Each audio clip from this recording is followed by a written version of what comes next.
ये इस सीरीज का एपिसोड 25 है। चलो तो स्टार्ट करते हैं। एपिसोड की स्टार्टिंग में हम देखते हैं नाइट में मिंग्यू फिर से घर आ चुकी होती है। सब जने सो रहे होते हैं, इसलिए वो चुपचाप अपने रूम में चली जाती है। मिंग्यू अपनी मोम की दी हुई बुक्स को भी रख देती है क्योंकि उसे वो बिल्कुल भी पढ़नी नहीं होती। नेक्स्ट डे जियान उठकर आती है, सबसे पहले लिन को देखती है। वो उसे ब्रेकफास्ट करने के लिए कहता है। जियान को उसे देखते ही नाइट वाली सीन याद आ जाता है, इसलिए वो भागकर अंदर चली जाती है। उसे वहाँ पर एक और सरप्राइज मिलता है। मिंग्यू ब्रश कर रही होती है, उसे देखकर वो खुश हो जाती है। मिंग्यू कहती है, तुमने तो मुझे वापस आने के लिए कहा था, क्या तुम यहाँ से जा रही हो? जियान कहती है कि मुझे कब जाना होगा। सुनकर मिंग्यू हंसने लग जाती है और कहती है, ऐसा मैंने तुमसे कभी कहा ही नहीं था। जियान पूछता है कि तुम मुझसे गुस्सा नहीं हो? मिंग्यू कहती है, मैंने सोचा कि लिन मुझे पसंद नहीं करता, इसमें मेरा कोई भी फॉल्ट नहीं है और अब मुश्किल तो तुम्हारे लिए हो गया है क्योंकि लिंग और जीक्यू दोनों तुम्हें लाइक करते हैं और तुम उन्हें चीट कर रही हो और ये ड्रामा मैं अपनी आंखों से देखना चाहती हूँ। तभी एक साथ ब्रेकफास्ट कर रहे होते हैं। मिंग्यू उन तीनों से कहती है कि तुम तो एक साथ बड़े हुए थे और तुम तो बहुत ही ज्यादा क्लोज थे, फिर तो तुम्हारे बीच कुछ सीक्रेट नहीं रहा होगा।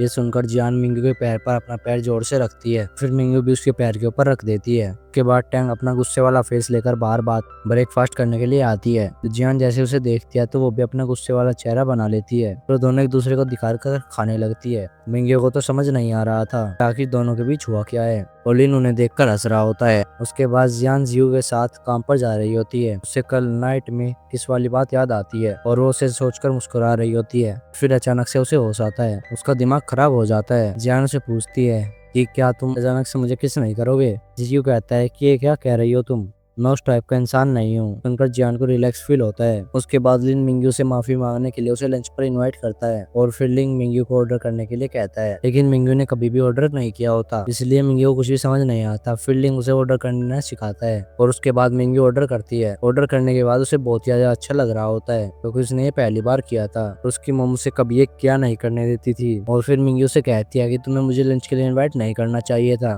वैसे भी मैं अच्छी नहीं हूँ। लिन कहता है कि ऐसा नहीं है, तुम अच्छे हो इसलिए मेरी दोस्त हो। उसके बाद लिन उससे माफी भी मांगता है। मिंग्यू कहता है कि इन सब की कोई भी जरूरत नहीं है, उन दोनों के बीच सब कुछ ठीक हो जाता है। लिन उससे सवाल पूछता है कि आखिर वो कब से उसे लाइक करती है। मिंग्यू बताती है कि वो उसे स्कूल टाइम से लव किया करती थी। लिन कहता है कि तुम सच में मुझे पसंद किया करती थी, तुम्हें मेरे बारे में जानने में कोई भी इंटरेस्ट नहीं था और हमारी बात भी सिर्फ जान के बारे में ही हुआ करती थी। उसके बाद मिंग्यू घर पर आ जाती है और लिंग और उसके बीच हुई बातों को सबको बताती है। टैंग उससे कहती है कि आखिर तुम हमेशा से अपनी फीलिंग्स को क्यों दबाती हो? अगर तुम्हें अब लिन से कोई अच्छा लड़का मिलता है तो तुम्हें उसे डेट करना चाहिए, नहीं तो तुम्हारी मॉम तुम्हें अपने साथ में ले जाएगी। फिर टैंग जियान की बातों के बारे में भी गॉसिप करती है कि अभी इसके बहुत ज्यादा अच्छा दिन चल रही है। तो सारी बात जियान बाहर खड़ी होकर सुन लेती है, जोर से दरवाजा बंद कर वहां से चली जाती है। जियान बाहर एक रेस्टोरेंट में अकेले बैठकर आइसक्रीम खा रही होती है और लिन भी वहां से गुजर रहा होता है। वो उसे देखकर रेस्टोरेंट के अंदर चला जाता है। जियान उसे आइसक्रीम खाने के लिए कहती है। लिन उसकी स्पून से आइसक्रीम खाने लग जाता है। फिर जियान उसे बताती है कि उसके किस करने की वजह से उसके लिप्स के पास पिंपल हो गए हैं। लिन कहता है कि तुम मुझ पर ब्लेम कर रही हो,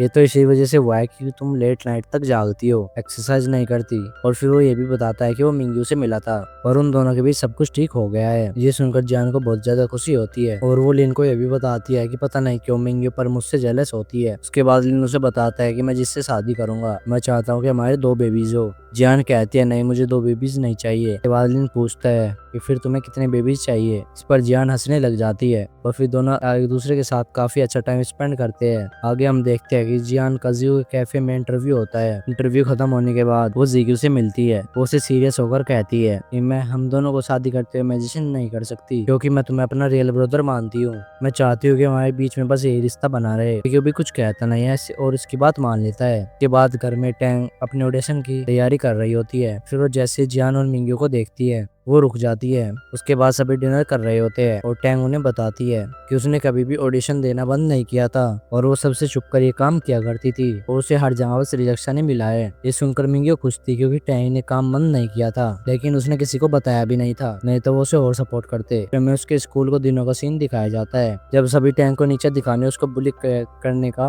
क्या करते थे। जब जियान और मिंग्यू ने उसका सपोर्ट किया था वो उसके साथ रहते थे, लेकिन अब प्रेजेंट में टैंग को यही फील होता था वो उन दोनों के सपोर्ट की वजह से खुद से लड़ नहीं पा रही और आगे भी नहीं बढ़ पाई। अब बातों ही बातों में जियान और टैंग के बीच में लड़ाई हो जाती है और जियान फिर से लिंग के घर पर चली जाती है और इसी के साथ यहीं पर एपिसोड खत्म होता है। अगर आपको वीडियो अच्छी लगी हो तो वीडियो को एक लाइक जरूर से कर देना और चैनल को सब्सक्राइब भी कर लेना। चलता मिलता है अगले एपिसोड के साथ। Bye bye.